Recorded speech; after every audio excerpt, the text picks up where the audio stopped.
Fellas, you know how it is. Sorry, I can't bear to look at you, so I've got to put the box on your head. There you go.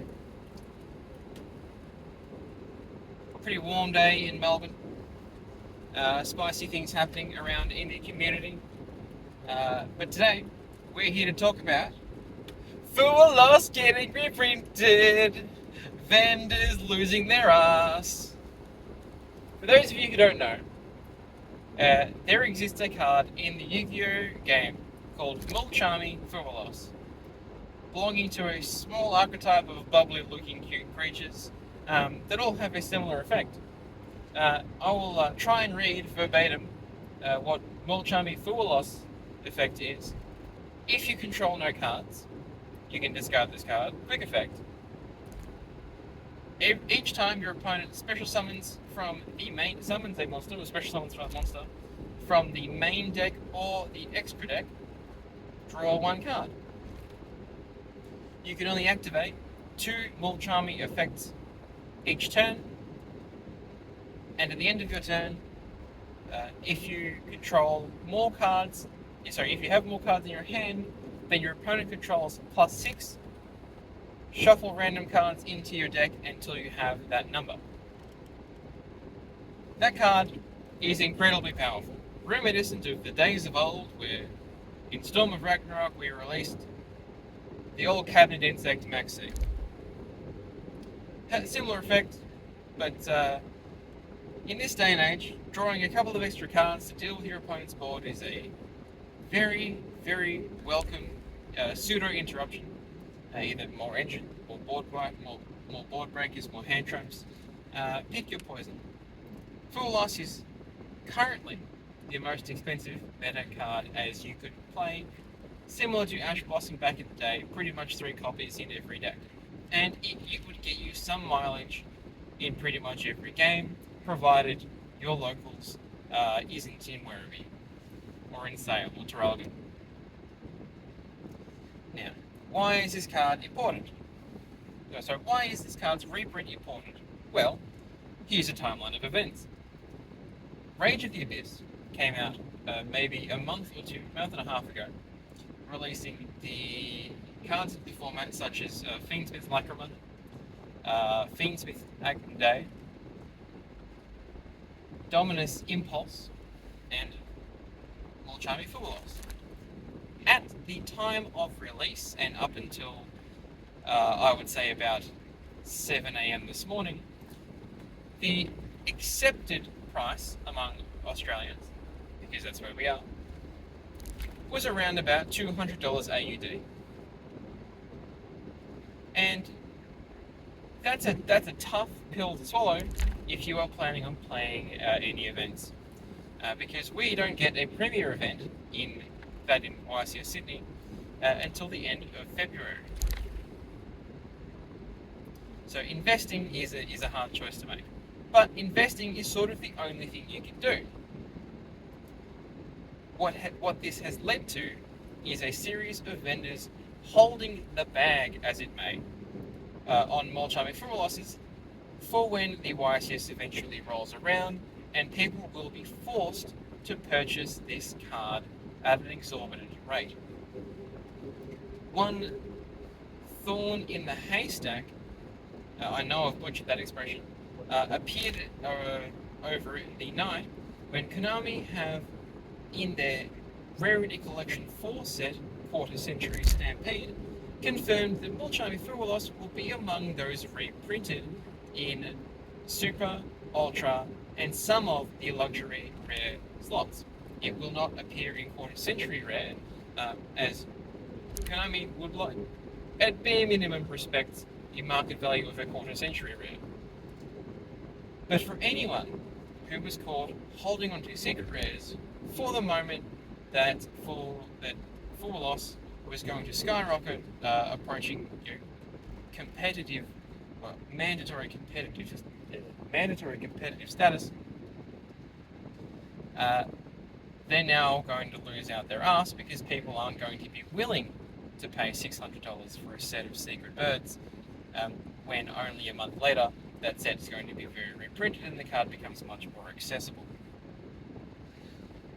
I would like to approach this as both a purchaser and a seller. Now, I do not own any copies of mulcharmy Fuwalos because I haven't been playing a competitive or tiered deck for the last couple of months.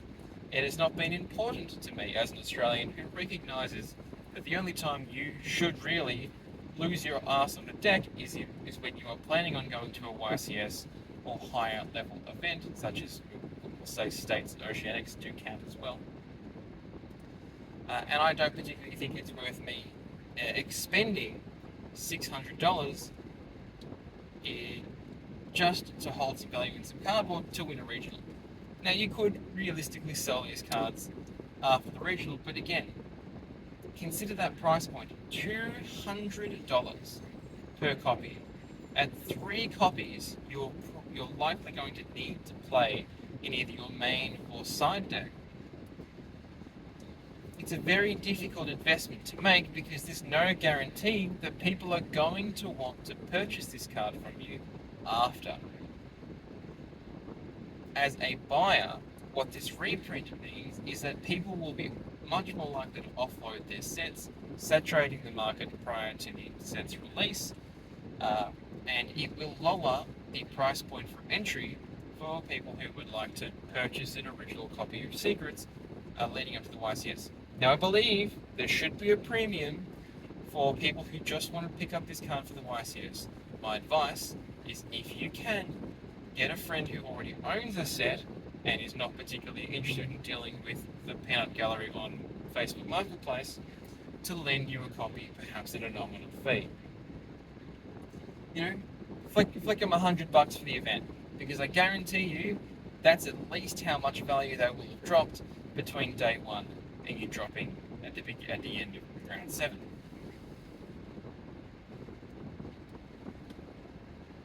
And then you get to go and spend the $500 you didn't lose on some boxes of Rarity Collection 4, or maybe you even want to buy a case and pick up the latest reprint of mulcharmy Fuwalos.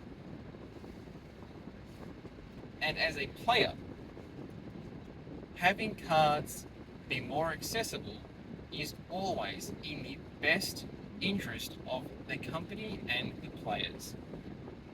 Save for what the card means commercially, having more access to all of the high power cards will always be better for bringing up the general skill level and competition level at a locals, or a region, or your state championships. At every level, this is good for players, because it also makes the decks that you are likely to face more reliable and closer to what you would experience at a tiered event.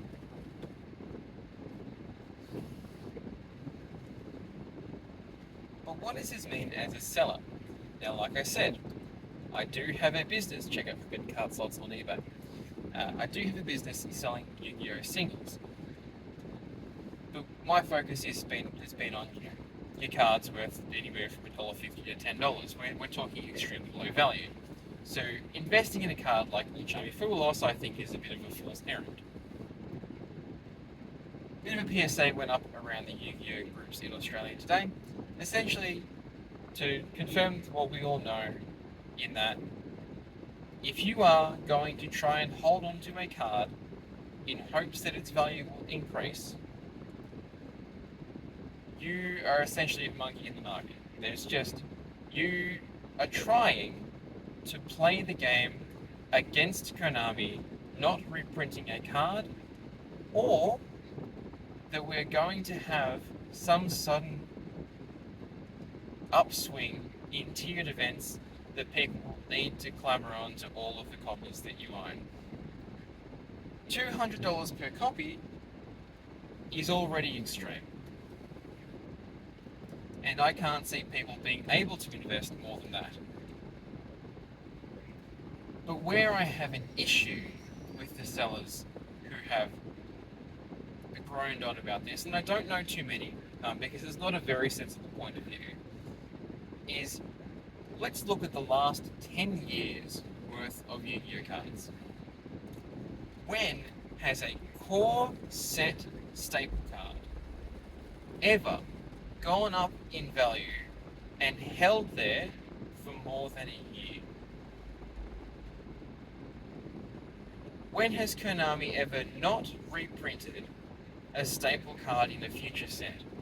How long exactly did you think you were going to be able to hold this bag before being dropped a reprint on? Konami doesn't communicate with us and has never communicated with us about upcoming set releases other than to tell us that they are happening. These are the cards that will be in it, at least speculatively, and that you make your purchases with your distributor accordingly. Now, I don't have a distributor. Your distributor might be, your local Andy at your local General Games. But to expect that this card would not only hold price, but increase in price, provided Konami wait 2-3 years to reprint a highly competitive staple secret rare, I think fails to understand how Konami have behaved for literally their entire company lifespan. Let's consider Maxi. Now, Maxi was printed in Storm of Ragnarok. I'd be lying if I could tell you what year that was printed, but Maxi's popularity did surge, and in response to that surge in popularity and shortness in supply, Konami then reprinted it as a promo card available in Super Rare in the Order of Chaos Special Edition. Meaning you could go and pick up your 6 Order of Chaos Special Editions and get a few copies of Maxi to fill out your deck. Would that card have ever been as expensive as the original Secret Rare Maxis? No, absolutely not, and you shouldn't have expected it to do so. What it did do is provide Maxi to all of the players who are now suddenly realizing that card had competitive potential, and allowed the base skill level or base deck power in the room to be raised up. And if truly all we care about is playing this game at its highest, purest level, everyone should have as much access to all of the cards as everyone else.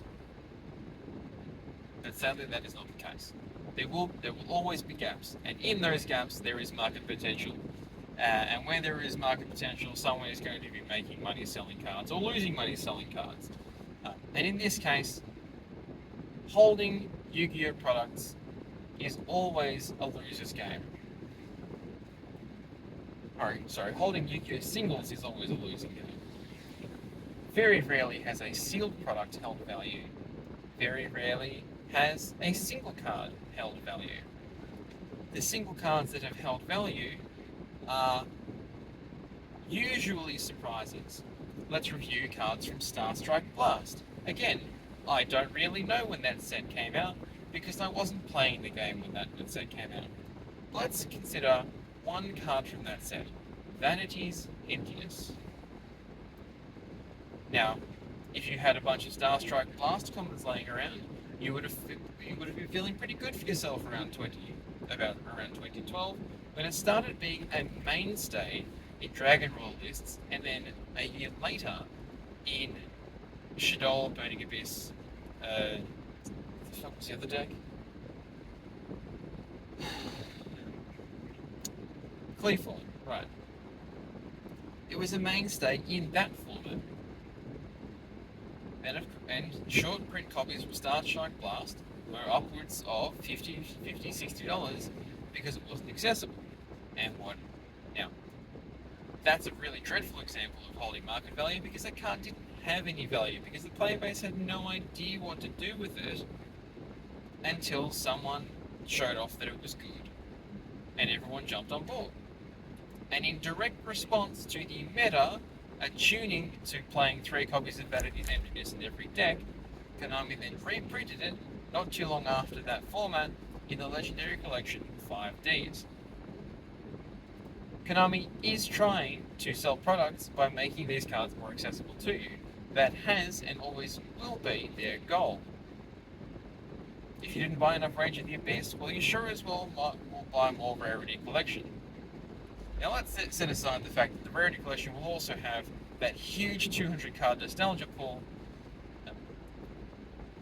mulcharmy Fuwalos will be part of the shorter competitive card pool, which means in a box you're probably likely to get 1 or 2 copies of this card.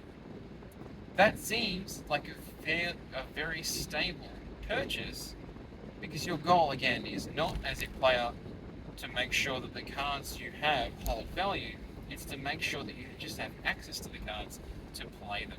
That is all you are concerned about. Keep them, play them, protect them. There are countless examples over the history of Yu-Gi-Oh! Where the only way a card holds value is if it had classic implications or classic reputation. No. I hate using the word nostalgia over and over again, but that's sort of where we're left. The nostalgia cards, the nostalgic cards, we're talking Dark Magician Girl, Blue Eyes, Saber Dragon, anything from that era that are old, that are clean, that could potentially be graded, those are the only cards, in my experience, that have ever held some value. If you're in any way, if a card is in any way linked to competitive play, it will not and cannot hold value for the game's safety and future. A game cannot survive if a common, frequently, like a 3 of it a deck, does not get made accessible to everyone at Lokins. And it only makes smart business sense for Konami, but I've already talked about that. So for those of you who are excited for the Fuwalos reprint, I'm right fucking with you there, brother. This is a set you could have shouted from the rooftops, and the entire world should have cheered that Konami spun around so quickly and reprinted this card. And to announce it 3 or 4 months out from the set's release is just Konami live ban list release and reprinting the most expensive card in the game in the same week. Kudos to you. Perhaps we thought too low of you. Perhaps we were underestimating your potential. It's a very good sign for the game. For the buyers, good luck hustling the people who own Fuwalos out of their $600 playsets. Using the reprint as a guise to get this card cheaper may not be your best bet, but do your best. Watch the prices on TCG Player as closely as possible. Keep an eye on the eBay sold figures and buy at the lowest possible price if you need to play this card for the YCS. This is your time to strike. For the sellers, you should have learned your lesson. You can't think that this was going to be the one exception to the rule about Konami reprinting products. If you want to go out, look, turn these full losses into cash as quickly as humanly possible. If you're going to sell a set for 500, sell a set for 500. I'll take it off your hands. Go put that money into integrated cards. We're not Pokemon people. We do not have the longevity for the value of our cards. We don't have the growth. We don't have the reputation. Play them or fuck them off. If they're not going into a deck, put them in someone else's binder and take the cash straight out of their ass.